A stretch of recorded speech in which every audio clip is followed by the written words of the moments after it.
Exodus chapter 33. We are one chapter removed from the idolatry of the nation of Israel. And Moses has been up on Mount Sinai for 40 days. He was just a few days shy of coming down and sharing with the nation the revelation that he received about the Lord and the instructions that the Lord gave him up there on Mount Sinai. But as you know, the nation couldn't wait. They just couldn't be patient for those last couple of days. And they decided, well, let's just move on and let's just do our own thing. So Moses was up there getting divine revelation to learn about God. But the people below were using human imagination to create their own God. Now, as you know, we are made in God's own image, and yet we are warned and we are given commandments that as mankind created in God's own image, here's what we're not allowed to do. We're not allowed to create God in mankind's own image. We're not allowed to just make stuff up. But that's what the nation has done. You kind of want to give them a little bit of credit because you know their motives were in a good place. They wanted to know about the Lord. That's a good thing. And we know that they even went so far as to take some of the stuff that they knew about the Lord and incorporate that into their worship. And we want to kind of find good in there. And we want to say, well, good job on that. But the only problem is that what they ended up with wasn't God. And if you get any aspect of that wrong, you're not serving God. You've created God in your own image. So what they do backfires regardless of where their motivations were. Regardless of perhaps some good in there, it's tough to see because it backfired on them, and now we're at the stage where the Lord has to set punishment for the nation of Israel. And that brings us to chapter 33. Chapter 33, in order for it to make sense, there's a few things you need to understand. You need to understand that there is some overlap between chapter 32 and chapter 33, especially when we take a look at the last two verses of chapter 32, verses 34 and 35. What those two verses are, well, it's essentially a summary of what we're going to cover in Exodus chapter 33 tonight. We've been given the summary statements in advance, so we know what's going to happen, but now we get chapter 33, which is going to give us the in-depth breakdown, the details of those summary statements in verse 34 and 35 of chapter 32. It's the same thing that the Lord did with the creation of mankind. If you remember from our Genesis studies, I know that was a long time ago, but Genesis chapter 1, verses 26 and 27, the Lord gave us the same thing. He gave us a 2-verse summary of the creation of mankind. But then we dip over into chapter 2, Genesis chapter 2, and what the Lord gives us in chapter 2 is then a detailed breakdown of that 2-verse summary. So in Genesis chapter 1, verses 26 and 27, you have the summary statement, you have the wide-angle lens. And then when you get to chapter 2, Genesis 2, you get the same account, only this time you get the zoom lens. You get the detail. So that's the difference between Exodus chapter 32, verses 34 and 35. That's the wide-angle lens. Now we're in Exodus chapter 33. We're looking at it with a zoom lens. So as of the beginning of chapter 33, here's what we have to do. We have to pretend like we don't know what's going to happen. We do know what's going to happen. We got the summary, but we got to pretend like we don't know what's going to happen. We got to act as though we don't know what the Lord is going to do from this point out. The nation has grieved his heart. God is in the process of deciding, I don't know if I'm done with the nation. I might be done. God is in the process of deciding on their fate, their punishment. All of that is very much up to grabs in Exodus chapter 33, and that's how we approach it. It is an in-depth story of life after the golden calf. The people had bowed the knee to the golden calf, and the Lord had a beef with that. And so now what? That's the big question, and that's what Exodus 33 is going to answer for us. So let's take a look in verse 1. Let's begin reading. Then the Lord said to Moses, "Depart and go up from here, you and the people whom you have brought out of the land of Egypt, to the land of which I swore to Abraham, Isaac, and Jacob, saying," and now I want us to stop right there for a moment, because unfortunately, this is where things get complicated. Everything that we've read so far in verse 1, that is God speaking to Moses afresh. This is new direction for Moses. But now, as we continue on in verse 1, the Lord is going to quote himself. So this is God speaking. He's giving a fresh word, but in that conversation, the Lord quotes himself. He reaches back to a previous statement that he made. It was a promise to the nation of Israel. And because of that, we have something important that we have to get in place. First of all, whatever the Lord says in these first couple of verses, we need that to be in quotation marks. But then, because God is quoting himself, we also need inner quotation marks within those outer quotation marks. Now, in proper English style, this is called a nested quotation. All right, so outer quotation, this is everything that God is saying. Inner quotation, in order to contain the quote that God is giving us. And unfortunately, what makes this complicated is that our New King James Version translators got those nested quotations wrong. Don't bother looking at the King James Version. They don't even try. There's no quotation marks at all. The New King James Version translators, they tried, and props to them, props to those translators for at least understanding that there needs to be outer quotations and a nested quotation, and props to them for starting that nested quotation in the right place. But woe is us, because unfortunately they did us wrong, and they stopped. They closed the nested quotation way too early in the statement. And because of that, they resume God's fresh and new conversation with Moses way too early. So, this may not sound all that exciting to you, but I want you to know that it is extremely important. Believe me, it is important, because if we don't get these nested quotation marks correct, we will not be able to correctly interpret this chapter. And I'll show you that in a minute. You have to have these nested quotations correct in order to be doctrinally correct as you move through the chapter. So I'm going to read this to you, and I want you to listen carefully to what I do with the quotation marks. First of all, God began speaking in verse 1 with the word depart. So we have an open quotation mark. They got that one in the right place. Next, as we continue on in verse 1, we come to God's quote of himself. So there needs to be a nested quotation, and there it is. What do you know? Okay, they've got that in the right place. So now listen very carefully to me as I read on, continuing there in verse 1. Here's what the Lord said, quoting himself, "To your descendants I will give it." Now, notice, the New King James Version has now closed that nested quotation.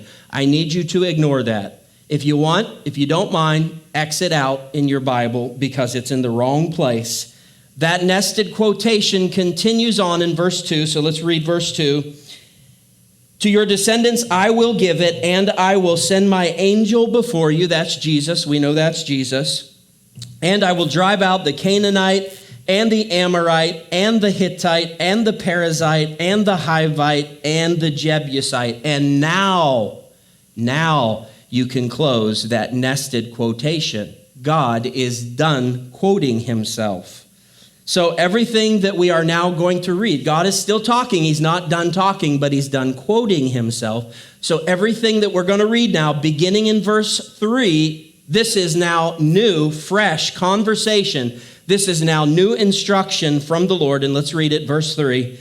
Go up to a land flowing with milk and honey, for I will not go up in your midst, lest I consume you on the way. For you are a stiff-necked people. End quote. That's the end of the whole quote. They're no longer buck-naked, but the Lord says they are still stiff-necked. Okay, I promise that's the last time I use that joke. I'm done with it. Now, here's why the proper placement of those quotation marks is so important. If we leave the quotation marks where our translators put them, then here's what I'd be trying to teach you. I'd be trying to teach you why it is that God said in verse 2 that the angel of the Lord, Jesus, is going to go with them, but verse 3, God says, but I'm not going. That is a doctrinal problem. That is a doctrinal impossibility for the Lord to say, well, I'm mad, so I'm staying behind, I'm done with the nation, but we drew straws. Jesus, the Son, he drew the short straw, so he's going to go. But I'm done. God the Father, done. But God the Son, he'll go. Now, you know, church, that is an impossibility. Jesus told us in John chapter 10, verse 30, I and my Father are one. Jesus told the disciples that, hey, I'm doing the work that my Father's doing. Whatever my Father's doing, that's what I'm doing. Why? We're inseparable. The Father and the Son are one. We quoted it, I think, Sunday. If you've seen me, Jesus said, you've seen the Father. So that's one proof that we've done the right thing with the quotation marks here. We've ignored the temptations thrown down by the New King James Version translators, and we've placed the quotations in the right place. Now, apart from that, we know that the nested quote should extend all the way to the end of verse 2. And you know how we know that? Because that's the whole promise. That's the promise that the Lord gave to the nation. He said every time he gave this promise and every time he referred back to this promise, it always contained these two elements. Number one, I'm giving you the land of Canaan as your possession. Number two, I'm going with you and I'm going to be your God. So I would give you as references quite a few passages, actually. It can be found in Genesis chapter 17. It can be found in Exodus 3, Exodus 6, Exodus 23, and of course, once again here in Exodus 33. So Exodus 33, verses 1 through 3, you get me, don't you? This is not Jesus and the Father parting ways. All right? This is what this is. This is God threatening to change the terms of the covenant, the original covenant. Let me put this to you in as plain a speech as I can. In verses 1 through 3, God is saying, I forgive the nation of their idolatry. I made a promise to them that they can have the land of Canaan as their possession, as their land. I'm going to honor that, but I have also promised to go with the nation and be their God and lead them through, boots on the ground, the angel of the Lord. But the Lord is saying, on that aspect of it, that part of the covenant, that part of the agreement, I've changed my mind and I'm not going. I'm done with the nation. You still get the land, but you don't get the God of the land anymore. God is saying, I am out. So, the understanding that we have established just now is what causes the rest of this chapter to be able to make sense. If you don't get that part correct, then you're going to spend the whole chapter going back and forth and saying, okay, verse 2, okay, the Lord is going. Wait, verse 3, wait, no, the Lord is not going. A few verses later, maybe he is going. Maybe just Jesus is going. I don't know. By the time you get to the end of it, you're going to be like, I gave up. I don't know what the Lord is saying. I can't tell if he's going with the nation or not, or if he's disowned them. I'm just thoroughly confused. But because we now have our setup correct for the chapter, the rest of the chapter can make sense. And here's what it is. The rest of the chapter is Moses interceding for the nation. Remember, this is a work that the Lord is doing in the heart of Moses. The rest of the chapter is this. It's Moses interceding for the nation and trying his best to get God to back down from the threat that he has leveled in verse 3. This is Moses trying to talk God into not changing the terms of the covenant. This is Moses trying to get God to honor that original agreement and remain the God of the nation. Verse 4, and when the people heard this bad news, they mourned, and no one put on his ornaments. Verse 5, for the Lord had said to Moses, say to the children of Israel, you are a stiff-necked people. I could come up into your midst in one moment and consume you. Now, therefore, take off your ornaments so that I may know what to do with you. Verse 6, so the children of Israel stripped themselves of their ornaments by Mount Horeb. To be sure, the Lord certainly already knew how he was going to punish them. That's what we're waiting on in verses 4 through 6.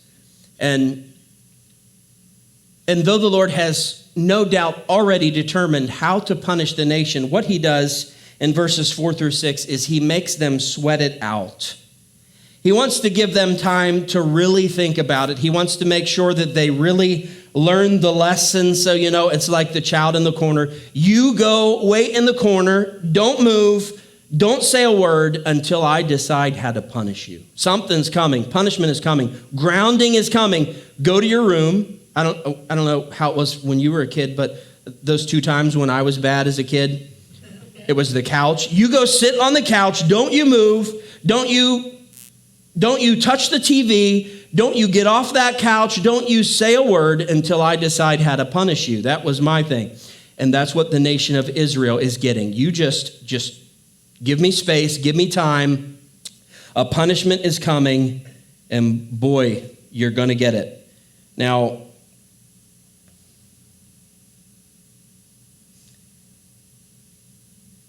what does Israel know here at this point?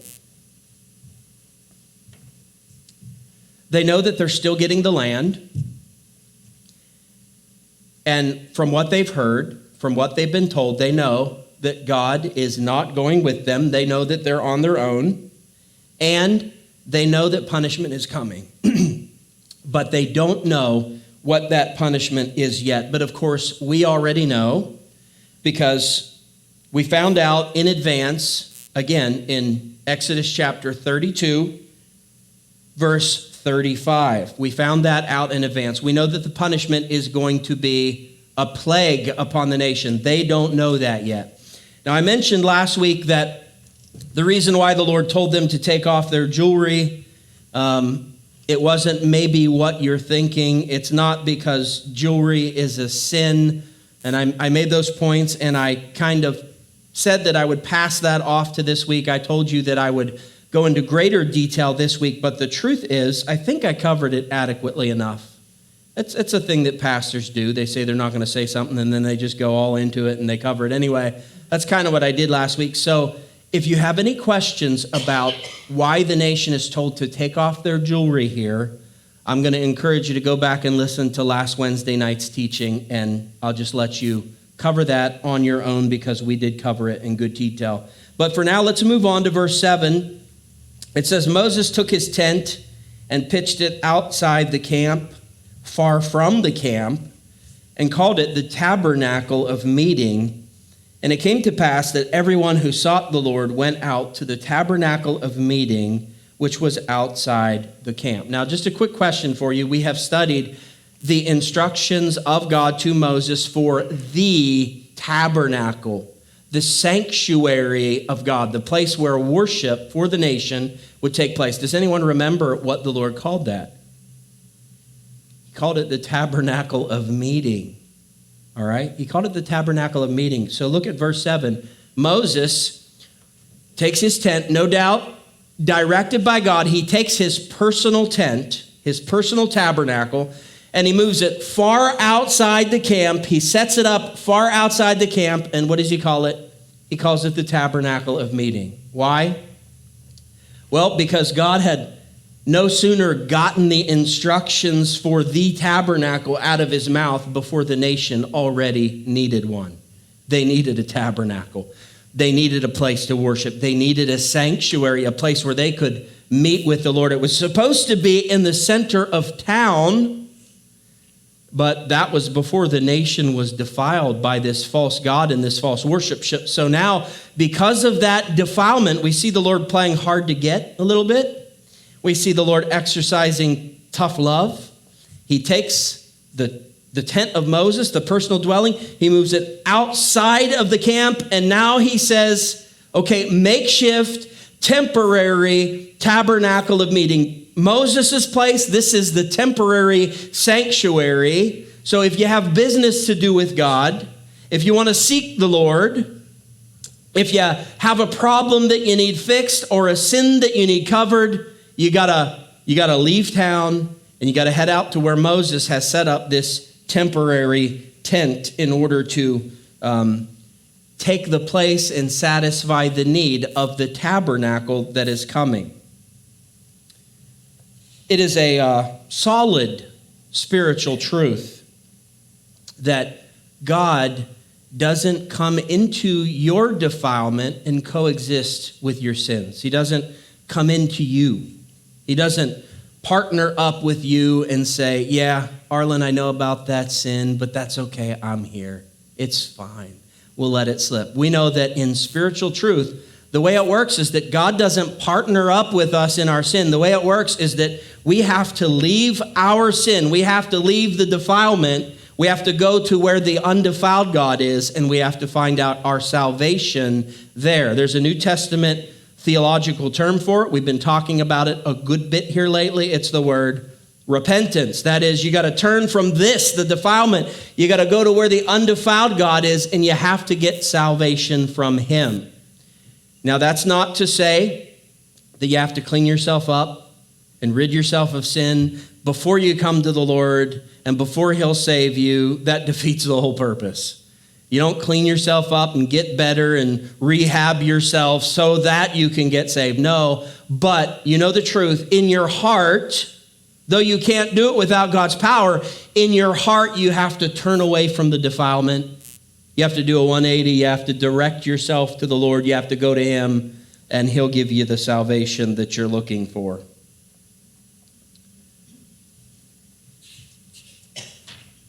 Verse 8, so it was, whenever Moses went out to the tabernacle, that all the people rose, and each man stood at his tent door and watched Moses until he had gone into the tabernacle. And it came to pass when Moses entered the tabernacle that the pillar of cloud descended and stood at the door of the tabernacle, and the Lord talked with Moses. Verse 10, all the people saw the pillar of cloud standing at the tabernacle door, and all the people rose and worshiped, each man in his tent door. So verse 8, they stand at attention as Moses enters his tent, the temporary sanctuary, the temporary tabernacle, because they know what's about to happen. They know that God is about to decide their punishment. It's a pretty sober moment. Verse 9, they know that whatever Moses says when he comes out, he isn't just making stuff up. It's not Wizard of Oz, and maybe Moses is the man behind the curtain, and he's just kind of pretending that the Lord's speaking, and he's doing his own thing. No, in verse 9, the nation knows for sure that when Moses comes out, whatever he has to say is from the Lord, because they've seen the cloud of God's presence descend onto the tent. Once Moses goes in, the cloud descends on the tent, and it seals off the entrance. It's for sure, visibly, knowably, the Lord and Moses in there working on a negotiation. And so what else can they do? They rise up as Moses enters the tent, and then they worship. Now, in the Hebrew, it literally means to bow down. So I like that. It means Moses walks up to his tent, they all rise up, and then the Lord comes down, and so do they. They hit the deck, they bow the knee, because important stuff is being discussed. They're petrified. Verse 11, so the Lord spoke to Moses face to face as a man speaks to his friend, and he would return to the camp. But his servant Joshua, the son of Nun, a young man, did not depart from the tabernacle. Now that is a peek ahead verse, and it's quite telling. Joshua was allowed to move with Moses and the Lord outside of the encampment. And Moses had a job to do. You know, whenever Moses received a message from God, he was the pastor, so he had to take that message. He had to go into town. He had to leave where the Lord was at the tabernacle, the temporary tabernacle. He had to go in town and he had to deliver that message. He had to go back and forth. But Joshua, he's just an assistant. That's not his responsibility. So I love Joshua. I love what he does. He never comes into town. He never comes back into the encampment. He stays out there in the tabernacle with the Lord. I think that's brilliant. I think we're starting to see some of the character of Joshua. We're seeing attributes that will eventually make him such a great successor to Moses. He's one of those guys. Moses, that's all right. You go ahead. You go into town. Go do what you have to do. Go do your pastor's work. I'm going to stay here with the Lord. The Lord's here. I'm not budging. I'm going to stay in the tent. He's like the Old Testament version of Mary of Bethany, you know, always at the feet of Jesus, never wanting to budge. There's work to be done, but she's distracted by the words of Jesus. I kind of see Joshua as that same type of person. He's the guy that just doesn't want to budge from the presence of the Lord. Wherever the Lord is, that's where Joshua wants to be. Verse 11 told us that God spoke to Moses face to face. That could also be translated as mouth to mouth, but let's face it, that sounds weird. So our translators stick with face to face. It is a Hebrew expression, and all that means is that there is an open, two-way conversation between God and Moses. It certainly does not mean that Moses is seeing the Lord face to face here. We know that's not true because the chapter goes on to tell us that, of course, Moses isn't seeing the face of God. The rest of the chapter bears that out. Verse 11 then told us that God spoke to Moses as a man speaks to his friend. So it's not two presidents formally and professionally negotiating a peace talk or an agreement or a contract. This is two close friends hashing it out. This is plain speech. In the book of Numbers, and this is in Numbers chapter 12, when there was that whole contesting of the authority of Moses, the Lord spoke to the aggressors there in Numbers chapter 12, verses 6 through 8. And here's what he told. Of course, it was Miriam and Aaron. But here's what the Lord said to them. He said, "Hear my words. If there is a prophet among you, I, the Lord, make myself known to him in a vision. I speak to him in a dream, but not so with my servant Moses. He is faithful in all my house. I speak with him face to face, even plainly, and not in dark sayings." So the prophets, they got dark sayings, they got veiled words, they got hidden truths, but something was different between God and Moses. Moses got the friend conversation. He got the open conversation. He had that privilege of speaking to the Lord as a person would speak to their friend. I wonder if that's how you speak with God. I'd like to hear your version of that. What do your conversations between you and the Lord sound like? Is it like, presidential negotiations? Is it like a person, a criminal would talk to a police officer. It wasn't me. I didn't do it.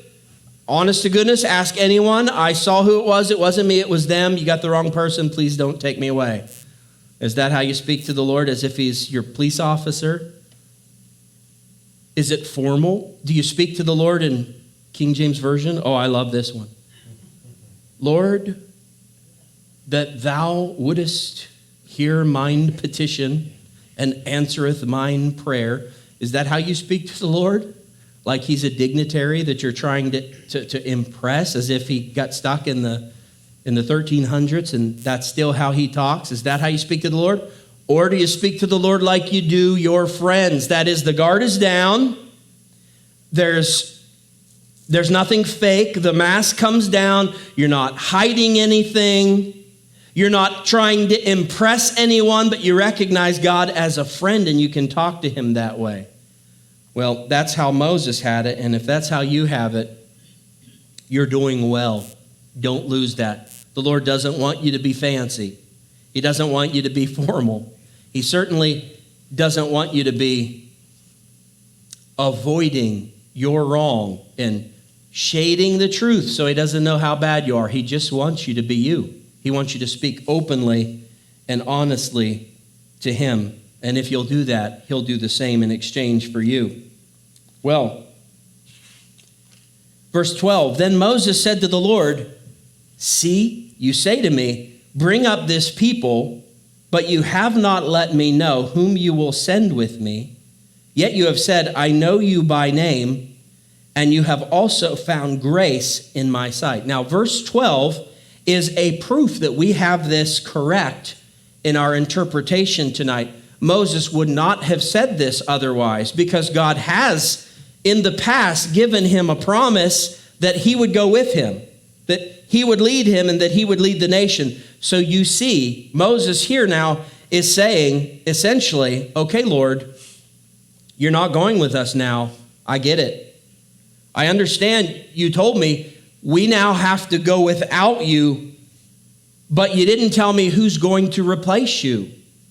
Someone's got to lead us. I can't lead us. So who's going to replace you? You need to send someone that knows where we're going. Verse 13, now therefore I pray, if I have found grace in your sight, show me now your way, that I may know you, and that I might find grace in your sight, and consider that this nation is your people.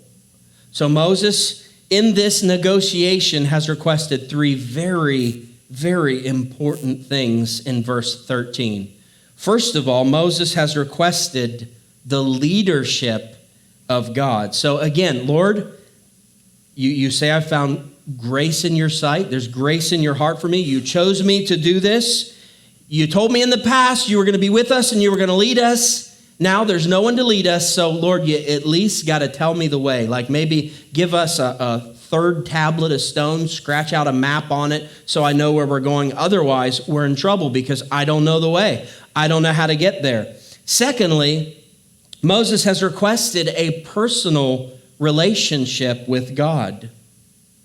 Moses still wanted to know God. Lord, regardless of what you decide about the rest of the nation, I'm going to try to hash that out with you, Lord. I'm going to try to bargain with you. But regardless of what you decide about the rest of the nation, here's the truth of it. I still want to know you. I still want to have a personal relationship with you. And thirdly, and this is awesome, I love this. Thirdly, Moses requests national partnership with God. In essence, Moses has asked that God would reconsider his decision about the nation of Israel. God was threatening to disown the nation, and Moses was asking God, reconsider. Consider the nation to be your people. Lord, take them back. I know you're mad at your people. You're okay with me, and that's great. I know you're mad at your people, but Lord, they are your people. You've committed yourself to them. You gave them your word. So, Lord, consider them your people. Don't divorce them. Don't put them up for adoption. Don't disband them. Don't disown them. Change your mind and take the nation back. That's some powerful intercession there, isn't it? Verse 14, and he, the Lord, said, my presence will go with you, singular, and I will give you, singular, rest. Okay, so God has now entered into negotiation with Moses. And God is still playing hardball here, but he has made a concession. He has conceded something in this negotiation. In verse 3, God said, I'm not going, period. I'm done. And then Moses makes his requests, and now God says, okay, I'll go with you, Moses, just you. I'm still done with the nation, still mad at them. I'm not going to take them back, but I will go with you. I will bless you. I will lead you. There will be peace and rest in your heart, but not the nation. You want to know me? You can know me, Moses, personally, but the rest of the nation cannot. So don't you love this? The Lord is like really dialing up the pressure here and making them sweat it out. God wants to come across as haggling, bargaining, negotiating. But hello, Moses is a Jew. And what are Jews excellent at? What's one of their national traits? What do the Jews excel at? Haggling, bargaining. Now, don't get mad at me, but when I was young, we used to use that expression, Jew them down. Did you ever hear that? Now, just bear with me for a minute. Don't get mad at me, but we used to say, well, that guy wanted $40 for that, but I Jewed him down to $30. I got a deal. Now, I want to state that at no time did I mean that in a negative way to the Jewish people. And if I did still say it today, I still wouldn't mean it in a negative way. I would mean it as a positive. It's a positive trait. The Jews are excellent at bargaining, and that is a good thing. So because it's no longer politically correct, though, I've had to abandon that expression. I just want to use it one more time tonight. Can I use it one more time? Okay, because here's what Moses has done. Moses, being an excellent Jew, he has Jewed God down. Now, he's not done. He has more bargaining to do because Moses isn't completely content with the agreement. He's making progress. The Lord has conceded a little bit. He's given in a little bit. There's been a compromise, but Moses is not entirely content with the agreement as the Lord has just stated it. So Moses now makes his stand. He's already asked for it, but now Moses is going to make his stand. Watch this, verse 15. Then he said to him, if your presence does not go with us, plural, remember? Verse 14, what did the Lord say? You, I'll go with you, singular. I'll bless you, singular.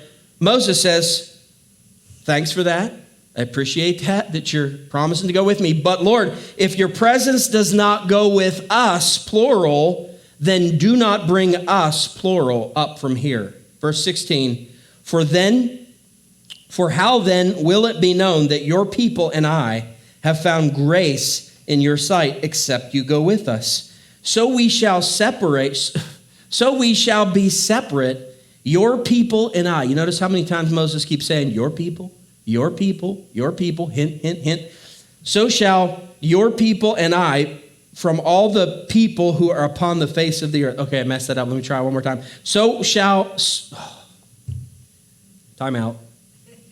Start over, verse 1. Okay, well, let me try this again. So we shall be separate, your people and I, from all the people who are upon the face of the earth. Lord, you met me in the middle. You said you'd go with me and that you'd give me rest.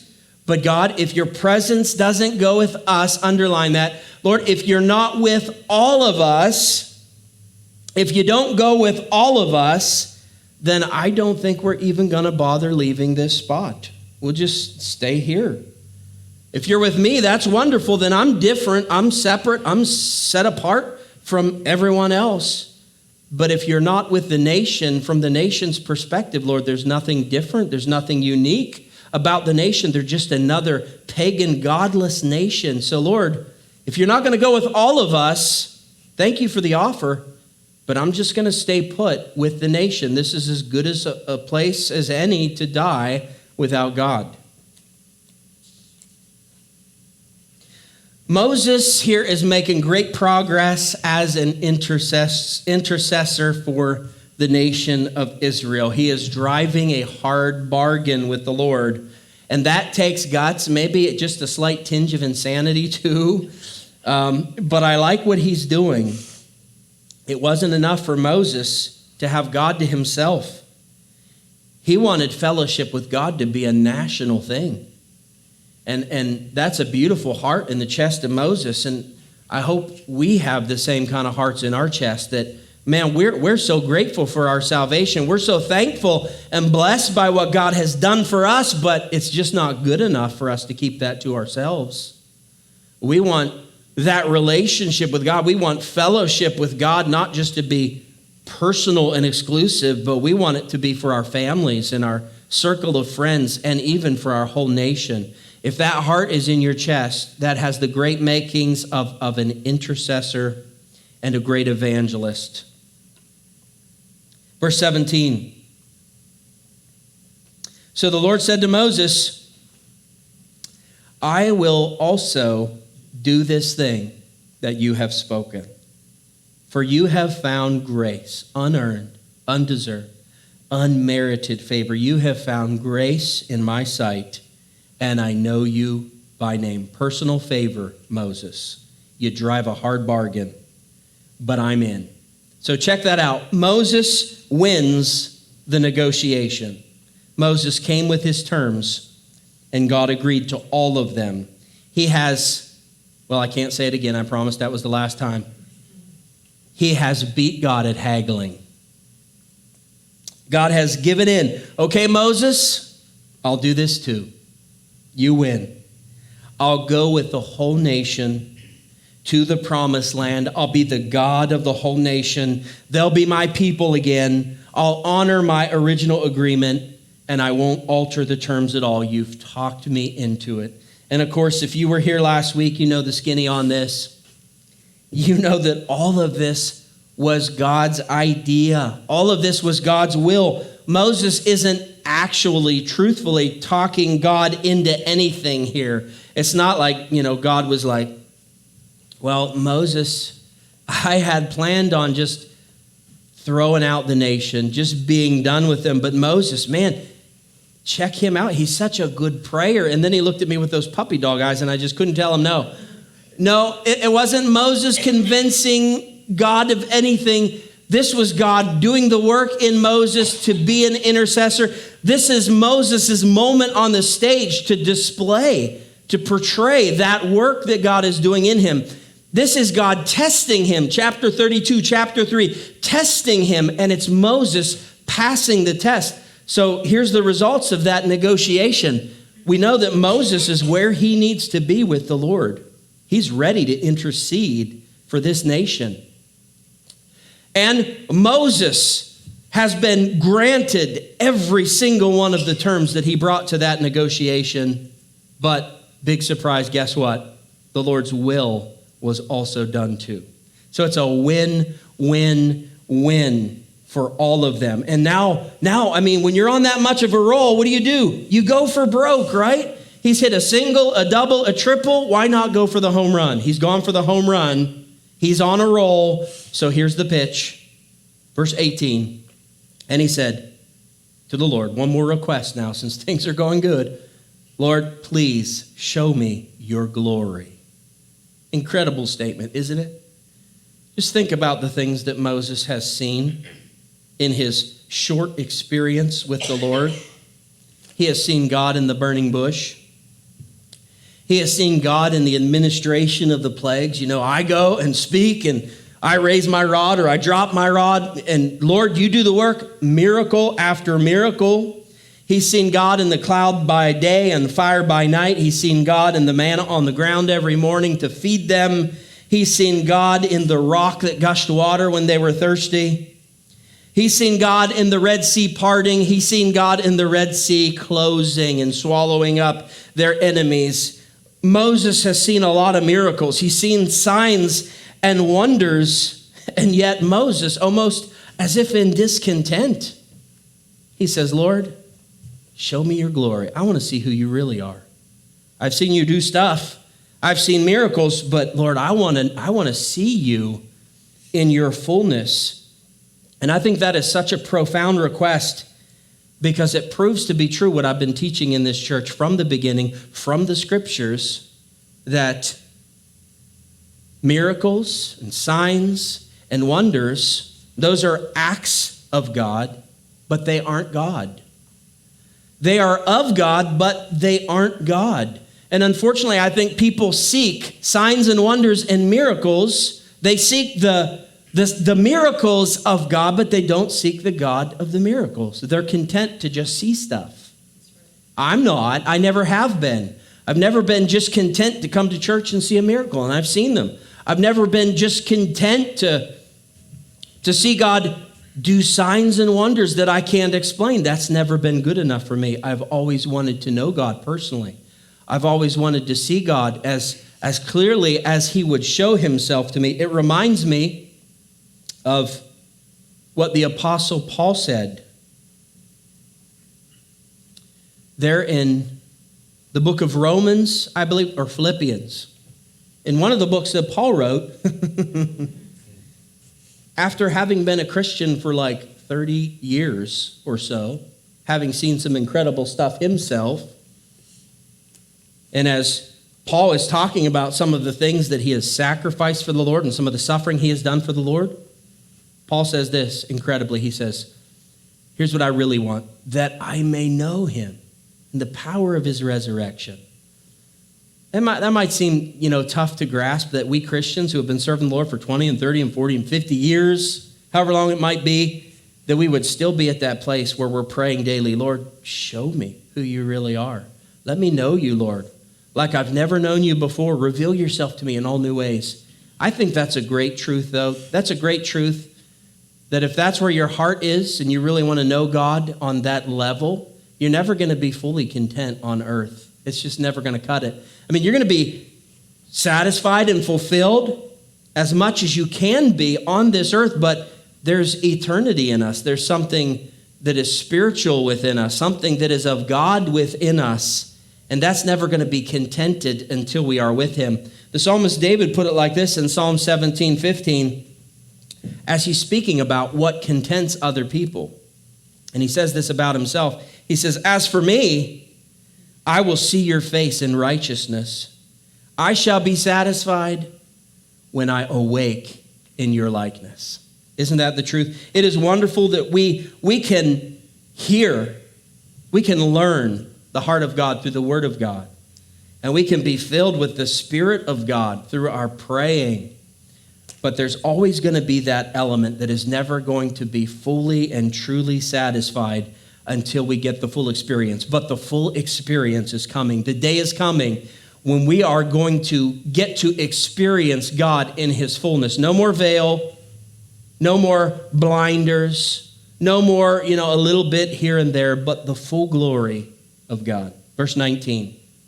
Then he said, I will make all my goodness pass before you, and I will proclaim the name of the Lord before you. I will be gracious to whom I will be gracious, and I will have compassion on whom I will have compassion. Verse 20, but he said, you cannot see me face to face, for no man shall see me and live. Or, as that venerable philosopher Meatloaf once said, I will do anything for love, but I won't do that. Moses, I love you, but that is not going to work. I can't do that. Again, it's not God saying, well, I could show you, but then I'd have to kill you. As I've said before, he is God the Father, not the Godfather. This is not a threat. This is a truth. It's just a truth. You guys know that truth well here at Anchored Fellowship. That truth is that the human body just cannot contain the power and the brilliance and the glory of God. We're going to see that in the life of Moses. He's going to get closer than anyone else. And having spent that time in that incredible closeness to God, he's going to come down off the mountain and his face is going to be glowing. And they have to veil his face. It's like the hazmat shield, you know. He's borderline radiation poisoning. He's, I don't know, maybe popping iodine pills to try to handle that. He's glowing from just that closeness. Now imagine if the Lord said, no blinders, eyes wide open, you get to see me exactly as I am. Imagine what would happen. Spontaneous combustion. It would just blow the physical body apart. So it is for our own good that we have to wait for that one. Verse 21, and the Lord said, here is a place by me, and you shall stand on the rock. Verse 22, so it shall be, while my glory passes by, that I will put you in the cleft of the rock, and I will cover you with my hand while I pass by. Verse 23, then I will take away my hand, and you shall see my back, or literally, you will see my afterglow, but my face shall not be seen. Isn't the Lord incredibly gracious to Moses? Moses, I can't show you my full glory, but here's what I'll do. I'll give you as much as I can. I'll give you as much as you can handle without the fibers of your body blowing apart. Here's what I'll do. I'll show you a little piece. I'll show you the afterglow. Now, these are anthropomorphisms. We know God really doesn't have a hand. He's not going to stick a big old hand on the mouth of the cave so Moses can't see. And we know God doesn't really have a face. He's not walking by like this. We understand all that. These are anthropomorphisms to help us understand. But unfortunately, they don't help us understand. We have no idea what this was like and what Moses saw. All that we can do is stick with this basic idea that Moses wanted to see God in his fullness. God knew that the flesh of Moses couldn't handle that, but God gave Moses a little taste of his glory. And the only way I can explain it is it's like swimming in the ocean and you got your back to the open ocean, and a great, huge, and fast ship blows right by. You don't see it coming because you got your back to it. You don't see it, and it just blows right by you, and the waves are so immense that they just wash over you and dunk you. And so you pop right back up right away because you want to see what it was, and you turn around and look, and the boat's gone. You don't get to see the ship, and all that you can see is the wake of the ship. The massive wave trail that's leading to where that ship went through, the eddies and the currents and the foam. But that's it. You didn't get to see the ship. And that's what Moses gets here. I think that's what we get to on this earth. I mean, we Christians were blown away by the glory of God that we get to experience in these earthly bodies.